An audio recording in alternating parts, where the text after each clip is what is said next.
বাংলাদেশে চিন্ময় কৃষ্ণ দাস সহ একাধিক ইসকনের সন্ন্যাসীকে গ্রেপ্তার এবং সে দেশের সংখ্যালঘু হিন্দুদের উপর অত্যাচারের প্রতিবাদে এবার দুর্গাপুরে পথে নামল বিশ্ব সনাতনী হিন্দু একতা সংঘ। দুর্গাপুরের মায়াবাজার এলাকায় হরিনামের মাধ্যমে চলে প্রতিবাদ। দ্রুত ইসকনের সন্ন্যাসী চিন্ময় কৃষ্ণ দাস সহ অন্যান্য সন্ন্যাসীদের মুক্তি দিতে হবে। সেখানে হিন্দুদের উপর হামলা কেন চালানো হচ্ছে তারও জবাব দিতে হবে, না হলে বৃহত্তর আন্দোলনের পথে হাঁটার হুঁশিয়ারি দেন তারা। বিশ্ব সনাতনী হিন্দু একতা সংঘের সদস্য অজয় বাউরি বলেন, আমরা বাংলাদেশের শান্তি চাইছি, ইসকনের সন্ন্যাসীদের অবিলম্বে নিঃশর্ত মুক্তি দিতে হবে, আমরা এই দাবি রাখছি। ভারত সরকারও এই ঘটনার সেই রকম কোনো পদক্ষেপ নেয়নি।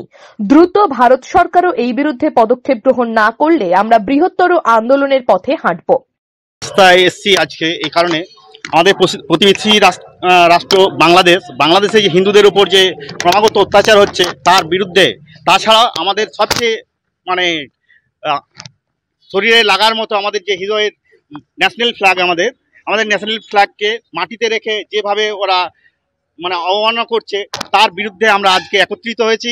হরে কৃষ্ণ হরে রাম নাম সংকীর্তনের মাধ্যমে আমরা সমবেত হয়েছি একসঙ্গে ওদের প্রতিবাদ জানানোর জন্য। প্রবল অত্যাচার হচ্ছে, আমরা তো দেখছি টিভিতে, আমরা মোবাইলে বা ফেসবুকে আমরা দেখতে পাচ্ছি যেভাবে অত্যাচার হচ্ছে, শুধু খুব অমানবিক অত্যাচার। ঘরে আগুন লাগানো, এমনকি হত্যাও হচ্ছে, অনেক হত্যাও হয়েছে। আমাদের পরিকল্পনা হচ্ছে বাংলাদেশ সরকার শীঘ্রই যদি এর বিরুদ্ধে কোনো পদক্ষেপ যদি না নেয়, আমরা এর থেকে আরো বেশি গুরুতর, আরো সংগঠিত হয়ে আরো প্রোটেস্ট জানাবো, বা ভারত সরকারকেও আমরা জানাবো, বা জানানোর জন্যই বিশেষ করে আমরা এই পদক্ষেপ পথে নেমেছি। আজ পর্যন্ত সেরকম দেখা যাচ্ছে না, কিন্তু আমরা চেষ্টা করছি।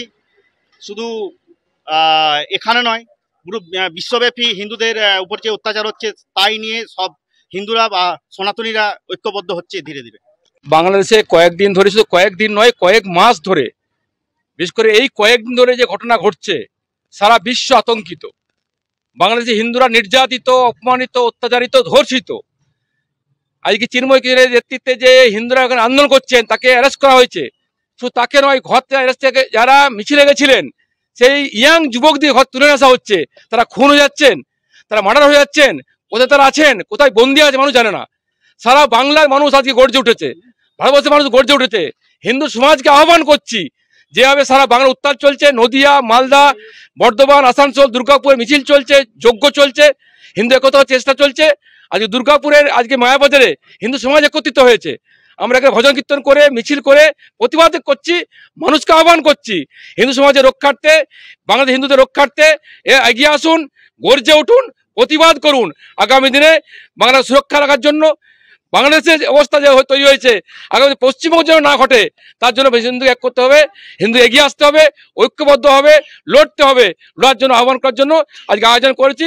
আগামী দিনে আসানসোল, দুর্গাপুর, বর্ধমানে বিরাট আকারে হিন্দু সমাজকে নিয়ে, সাধু সন্তকে নিয়ে সমস্ত মানুষ একত্রিত করে হিন্দু সমাজ পথে নামবে, প্রতিবাদ করবে, গর্জে উঠবে। সেই উপলক্ষে আমরা এই প্রোগ্রাম নিয়েছিলাম। দুর্গাপুর থেকে সনাতন গড়াইয়ের রিপোর্ট, টিভি নিউজ 10।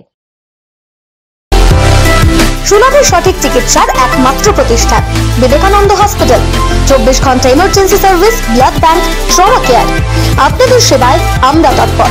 গুণমান ও পরিষেবায় দুর্গাপুর বিধাননগরের ডক্টর জাকির হোসেন এভিনিউর বিবেকানন্দ হসপিটাল শিল্পাঞ্চলের মানুষের মন জয় করেছে।